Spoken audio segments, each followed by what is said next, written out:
আমি আপনাদের চিতল মাছের তেল ঝাল করে দেখাবো।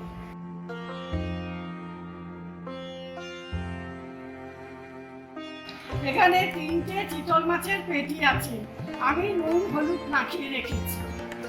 মাঝারি একটা পেঁয়াজ আমি 4 টুকরো করে রেখেছি, একটা টমেটো, 5 কোয়া রসুন, অল্প একটু আদা, 3টে কাঁচা লঙ্কা, 1 আঁটি ধনে পাতা আমি মিক্সিতে বেটে রেখেছি।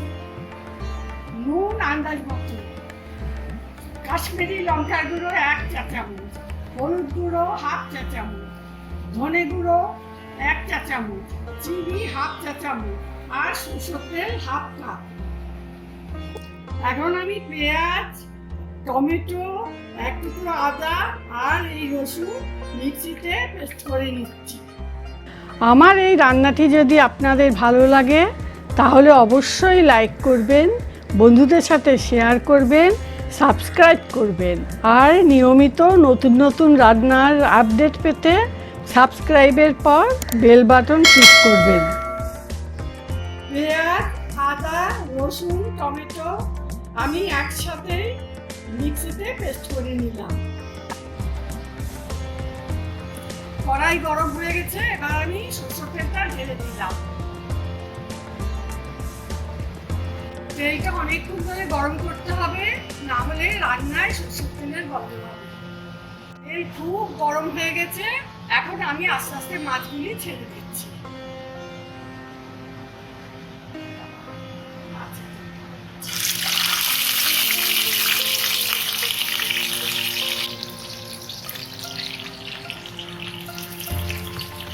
এবার আমি ঢাকা দিয়ে দিচ্ছি যাতে তেলটা চারদিকে না ছেড়ে। আবার 1 পিস ভাজা হয়ে গেছে, এবার আমি নিচে দিচ্ছি।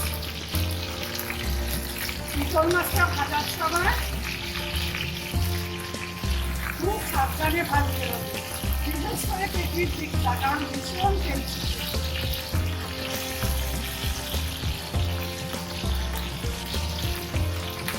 এবার আবার আমি ঢাকা দিয়ে দিচ্ছি।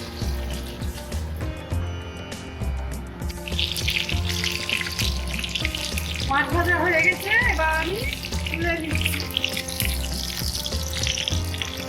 খেয়াল রাখতে হবে, মাছ ভাজার সময় সবসময় লোতে ভাজতে হবে। ওই তেলে আমি পেঁয়াজের মশলাটা দিয়ে দিচ্ছি। পেঁয়াজ, আদা, রসুন আর টমেটো, এটা আমি মিক্সিতে পেস্ট করে রেখেছি।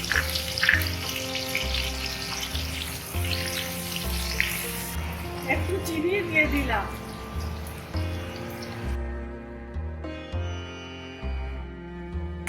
এখন আমি একে একে সব মশলাগুলো দিয়ে ভালো করে ভেজে নেব। মশলাটা, ধনে গুঁড়ো, লবণ আন্দাজ মতো দিলাম। আগে মাছের গায়ে আমি লবণ রেখেছিলাম, তাই একটু কম দিলাম। গ্যাসটা আমি একটু মিডিয়ামে রেখে দিচ্ছি। এবার কাশ্মীরি লঙ্কার গুঁড়োটাও দিলাম। মশলাটা ভাজা হয়ে গেছে, আমি মিডিয়াম ফ্লেমে ভেজে নিয়েছি। এখন আমি ধনেপাতা বাটাটা দিয়ে দিচ্ছি।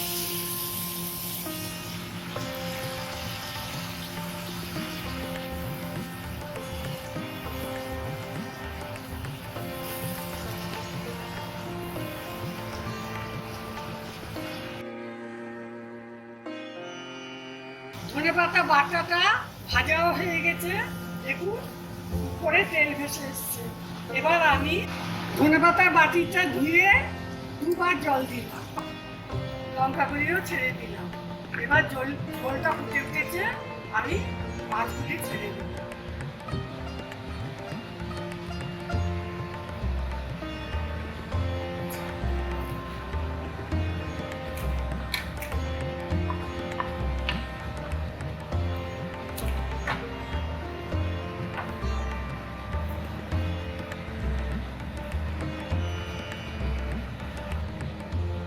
আমি 5 মিনিটের জন্য ঢাকা দিয়ে দিচ্ছি, যাতে মাছগুলি সিদ্ধ হয়ে যায়।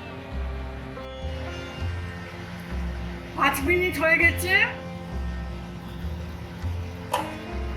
ঝোলটা ভালো ফুটে উঠেছে। এবার আমি গ্যাসটাকে অফ করে দিচ্ছি।